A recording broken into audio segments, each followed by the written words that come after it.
नाही, काय घडलं हे आम्हाला माहीत नाही. आम्हाला नगरपालिकेच्या प्रोटोकॉलनुसार आम्ही उद्घाटनाला आलेलो होतो. त्याचप्रमाणे इथल्या केंद्राचे अध्यक्ष हरिभाऊजी गिरमे यांनी आम्हाला आमंत्रित केलेलं होतं, म्हणून आम्ही सर्वजण ह्या भूमिपूजनाला आलेलो होतो.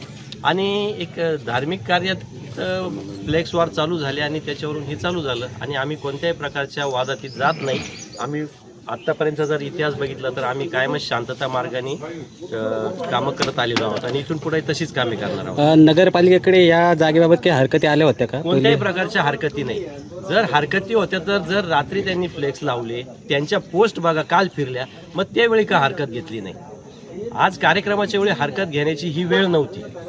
त्यांच्या तुम्ही सोशल मीडियावर तुम्ही सगळे असाल, सोशल मीडियावर जाऊन बघा, काल संध्याकाळपासून यांची पोस्ट फिरती, मग त्यावेळी का हरकत घेतली नाही? का तुम्ही जा, एखादा पाठपुरावा करा, एखादा प्रस्ताव द्या, निधी आणा, मग करा ना उद्घाटन. आमदार साहेबांचेच उद्घाटन करायचे, तिथे जाऊन भाषणे करायची, ही कोणती पद्धती?